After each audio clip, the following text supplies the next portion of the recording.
হে high নমস্কার। আজ আবার একটা ভিডিও নিয়ে হাজির আপনাদের সঙ্গে। বিরক্ত হবেন না। যাই হোক, আজকের ভিডিওতে আপনাদের কি জানাবো? জানাবো, অনেক কিছুই জানাবো। হয়তো অনেকটা জানেন আপনারা। তবু আমার মনে হয় এগুলো জানাতে হবে, তাই আসা।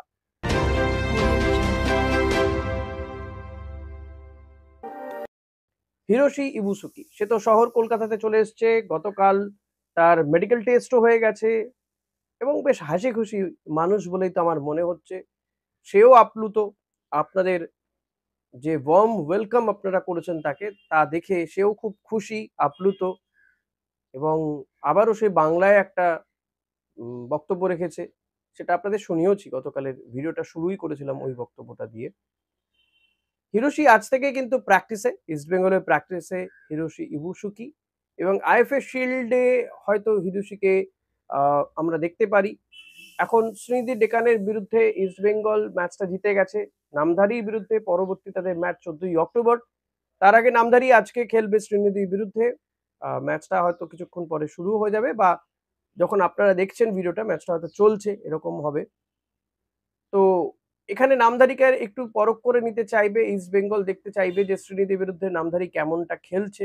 সেই অনুযায়ী তারা তাদের রণকৌশল সাজাবে এবং অতি অবশ্যই আমার তো মনে হয় যে এখনো যেহেতু ২-৩ দিন বাকি আছে, হিরোশি ইবুসুকিকে হয়তো ইস্ট বেঙ্গল ব্যবহার করতে পারে পরবর্তী ম্যাচে।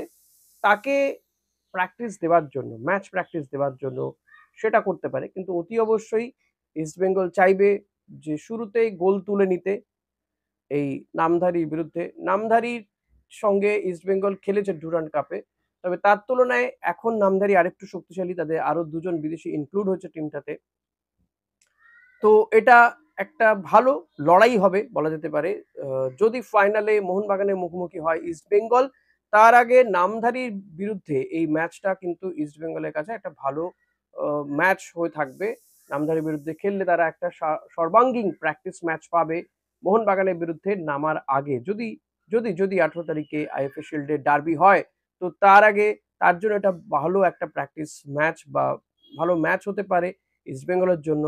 আজকে যদি নামধারী জিতে যায় তাহলে কিন্তু গ্রুপটা একটু কঠিন হয়ে যাবে। তখন ইস্ট বেঙ্গলকে জিততেই হবে। আর যদি নামধারী শ্রীনিধির সঙ্গে ড্র করে তাহলে ইস্ট বেঙ্গলের কাজটা অনেকটা সহজ হয়ে যাবে। নামধারীর বিরুদ্ধে ড্র করলে বা জিতলেই হবে শুধুমাত্র। শুধুমাত্র ড্র করলেই তো সে গ্রুপ চ্যাম্পিয়ন হয়ে যাবে। তাই আজকে নামধারী শ্রীনিধির ম্যাচটার দিকে ইস্ট বেঙ্গলের অতি অবশ্যই নজর থাকবে আমাদেরও। কারণ ম্যাচটা শ্রীনিধির জন্য খুব একটা সহজ ম্যাচ নয়। কারণ শ্রীনিধির টিমের তুলনায় নামধারী টিম খাতায় কলমে তো অন্তত শক্তিশালী টিম। আরেকটা বিষয় যে নামধারী শ্রীনিধির বিরুদ্ধে কতগুলো গোল করে সেটাও একটা বিষয়। তবে ইস্টবেঙ্গল কোচ অস্কার ব্রুজো তিনি চাইবেন যে গ্রুপের যে মাত্র ২ টো ম্যাচ, এই ২ টো ম্যাচই জিতে চ্যাম্পিয়ন হয়ে, গ্রুপ চ্যাম্পিয়ন হয়ে ফাইনাল খেলতে, এটাই তিনি চাইবেন। তো সেটা চাইতে গেলে যেটা করতে হবে, নামধারীকে ভালো করে ওয়াচ করতে হবে কোথায় তাদের দুর্বলতা, কোথায় শক্তি। এই ২ জন বিদেশি যোগ দেওয়াতে নামধারীর শক্তি বাড়লো কি কমলো সেটাও দেখে নিতে হবে। তাই আমার মনে হয় আজকের ম্যাচটাতেও ইস্ট বেঙ্গলের কর্মকর্তা বা কোচ যে সাপোর্ট যে স্টাফ রয়েছে তাদের কাউকে আমরা মাঠে দেখতে পারি, গ্যালারিতে দেখতে পারি। যেমনটা মোহনবাগান ম্যাচের সময়েও আমরা দেখেছি। মোহনবাগান যখন গোকুলামের বিরুদ্ধে খেলেছে তখনও কিন্তু অস্কারের সহকারী কোচ তিনি গিয়েছিলেন ম্যাচটা দেখার জন্য। তো আজকেও হয়তো সেই পরখটা করে নিতে চাইবেন অস্কার ব্রুজো। এবার ইস্টবেঙ্গল অতি অবশ্যই চাইবে যে নামধারীর বিরুদ্ধে একটা শক্তিশালী দলই নামাতে। যদি দেখা যায় যে কোনো কারণে আজকে অঘটন ঘটে গেল, নামধারী হেরে গেল, তাহলে কিন্তু ইস্টবেঙ্গলের জন্য ম্যাচটা আরো সহজ হয়ে যাবে ১৪ই অক্টোবর। তাহলে ইস্টবেঙ্গলকে শুধুমাত্র ড্র করলেই হয়ে যাবে। কারণ যদি শ্রীনিধি আজকে জেতে, যেটা আমার তো মনে হচ্ছে না খাতায় কলমে অন্তত শ্রীনিধি জিততে পারে। তবে ফুটবল ম্যাচ অনেক কিছু ঘটতে পারে। তাহলে ইস্টবেঙ্গলের কাজটা শুধুমাত্র ড্র করলেই হবে।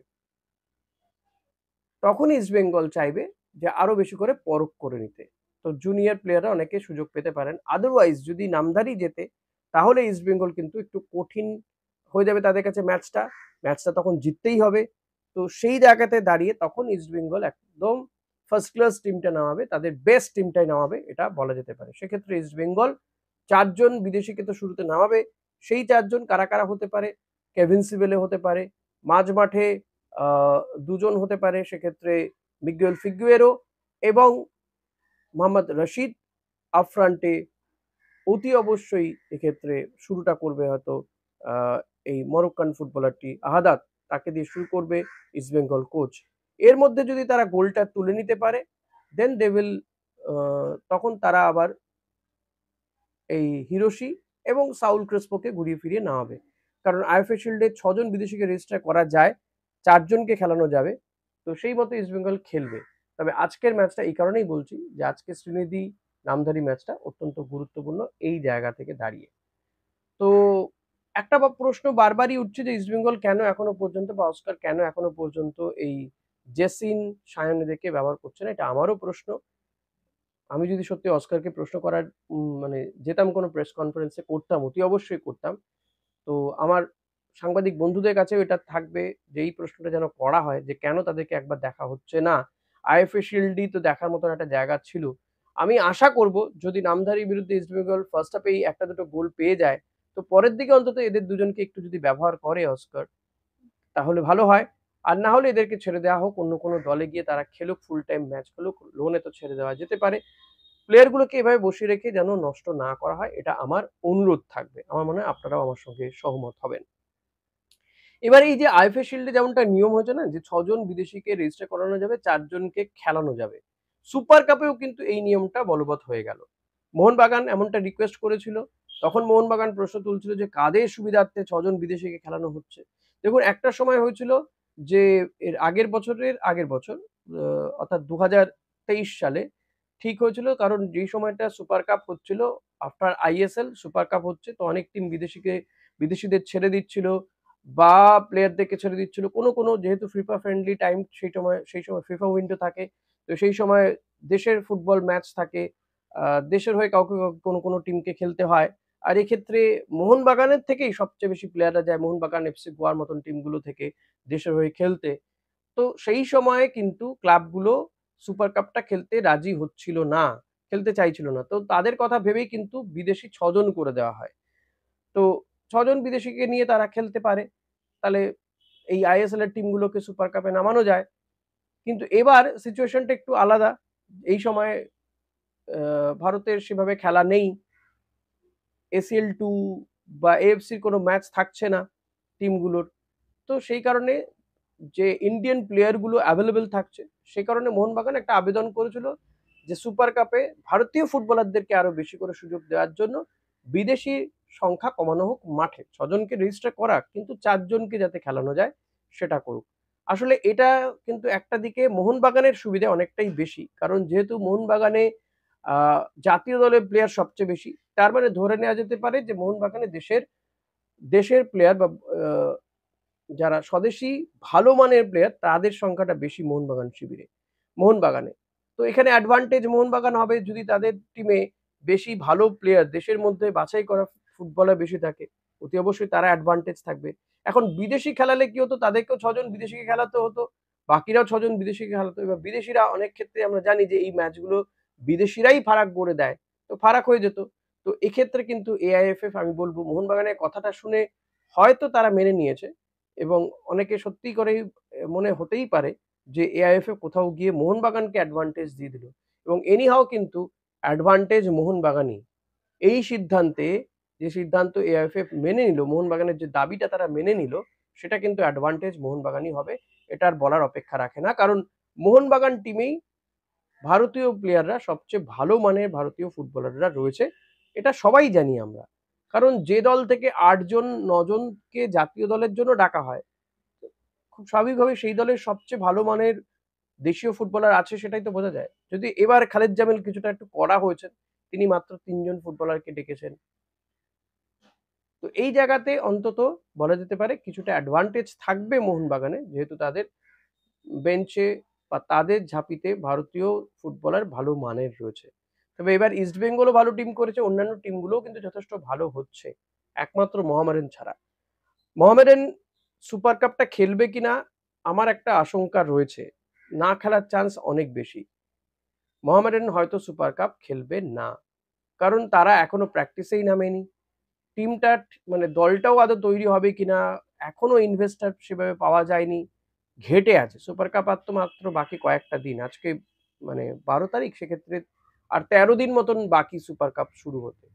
তো মোহামেডান সুপার কাপ থেকে হয়তো নামটা তুলে নেবে। এটা আমার মনে হচ্ছে, বা খেললেও হয়তো ওই তালগোল পাকানো জুনিয়র লেভেলের প্লেয়ারদের নিয়ে খেলবে, যেটা খুব একটা ভালো হবে না, সুখকর হবে না। অন্যান্য টিমগুলো অনেক বেশি অ্যাডভান্টেজ পেয়ে যাবে। তো দেখা যাক, এই যে সুপার কাপের নিয়মে বদল হলো, ৪ জন বিদেশিকে খেলাতে পারবে টিমগুলো। আখেরে এটা কাদেরকে ডিভিডেন্ড দেয় এবং সত্যি করে ভারতীয় ফুটবলের কোনো লাভ হয় কিনা সেটা একটা বড় বিষয়। এবার ভারতীয় টিমের কথায় যদি আসি, ভারতের আন্ডার 17 টিম, আন্ডার 23 টিম যথেষ্ট ভালো পারফরমেন্স করছে তারা। আন্ডার 17 তো চীনকে হারিয়ে দিয়েছে ১-০ গোলে। আন্ডার 23 তারা ইন্দোনেশিয়াকে ২-১ গোলে হারিয়ে দিয়েছে। মোহাম্মদ সোহেল ভাট সে ২ টো গোল করেছে। মোহাম্মদ সোহেল এবং সোহেল ভাট এই দুজনের জোড়া ফলায় কিন্তু ইন্দোনেশিয়া ছারখার হয়ে গেছে। এখন সিনিয়র টিমটা খুব একটা ভালো খেলতে পারছে না। তারা আ গতদিনই তারা সিঙ্গাপুরের বিরুদ্ধে ১-১ গোলে ড্র করেছে এবং গোলটাও পড়ে পাওয়া ১৪ আনা আরকি। না হলে ম্যাচটা হারতো। ১ পয়েন্ট নিয়ে লিগ টেবিলে ৩ নম্বরে রয়েছে। ফলত এএফসি এশিয়ান কাপ কোয়ালিফাই করা কার্যত অনিশ্চিত ভারতের কাছে। এখন যদি মিরাকেল কিছু ঘটে, পরপর সমস্ত ম্যাচ ৩ টে ম্যাচ আর বাকি রয়েছে। তো এই ৩ টে ম্যাচে যদি ভারত জেতে বড় ব্যবধানে, তাহলে হয়তো একটা কিছু রেসে থাকবে। এর বেশি কিছু নয়। কারণ হংকং ১ নম্বর দল এই মুহূর্তে দাঁড়িয়ে ৭ পয়েন্ট নিয়ে, ৫ পয়েন্ট নিয়ে সিঙ্গাপুর রয়েছে ২ নম্বর স্থানে। ভারতের পয়েন্ট মাত্র ২, ৩ নম্বর স্থানে রয়েছে। আর বাংলাদেশ ১ পয়েন্ট নিয়ে ৪ নম্বর স্থানে রয়েছে।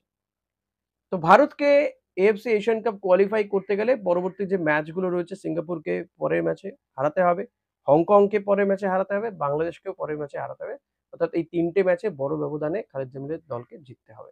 কারণ খালেদ জামিল গোয়াতে এই ম্যাচটা খেলবে ১৪ তারিখে, যেদিন ইস্টবেঙ্গল নামছে আ সেদিনই কিন্তু ইন্ডিয়ান টিমও নামবে। মানে আনোয়ার আলী, নওরিম মহেশরা সেদিনও তারাও নামবেন। ভারতীয় দলের হয়ে খেলতে নামবেন। ১৪ই অক্টোবর গোয়াতেই ম্যাচ রয়েছে এবং এই টিমের জন্য শুভাশিস বোস এবং আপুইয়াকে, মোহনবাগান টিম থেকে আরো ২ জনকে জাতীয় টিমে বা জাতীয় শিবিরের জন্য ডাকা হয়েছে। শুভাশিস বোস ডিফেন্সে নিঃসন্দেহে বড় প্লেয়ার, ভালো প্লেয়ার। আরো একজন বাঙালি ফুটবলার চান্স পেল জাতীয় টিমে। এটা খুব ভালো বিষয়। আ কারণ সন্দেশ ঝিঙ্গান খেলবে না হয়তো, কারণ আগের ম্যাচে রেড কার্ড দেখেছে। সন্দেশ ঝিঙ্গানের অভাব পূরণ কিভাবে হবে? হয়তো সেন্টার ব্যাক হিসেবে রাহুল বেকে, আনোয়ার আলীকে খেলানো হবে। একদিকে হয়তো শুভাশিস বোসকে খেলানো হবে। সে কারণেই তাকে ডাকা হয়েছে। মোহাম্মদ উবেশের পারফরম্যান্স খুব একটা ভালো হচ্ছে না। কাফা নেশনস কাপে যেমনটা ছিল। তো সেই কারণে শুভাশিস বোস এবং আপুইয়া মাঝমাঠে খেলা মানে আপুইয়ার পারফরম্যান্স নো ডাউট ভালো। একজন বিদেশীর মতন সে লোড নিতে পারে। আমি তো বলব নিখিল প্রভুর থেকে আপুইয়া মাচ বেটার। তো আপুইয়াকে হয়তো খেলানো হবে। দেখা যাক, সিঙ্গাপুরের বিরুদ্ধে ভারত সেরা একাদশ নামাক এবং জিতুক এই ম্যাচটা ঘরের মাঠে। এটাই আশা রাখবো। Hope for the best east Bengal এবং ইন্ডিয়ান টিমের জন্য। তো ভিডিওটা আপনাদের কেমন লাগলো সেটা জানাতে ভুললে চলবে না তো? ভুলবেন না। আমি জানি আপনারা ভুলবেন না। জানাবেন প্লিজ। আর কিভাবে আরো কিছু ইনফরমেশন দেওয়া যায় বা ভিডিও করা যায়, একটু প্ল্যান করুন তো। প্ল্যান করে আমায় একটু বলুন।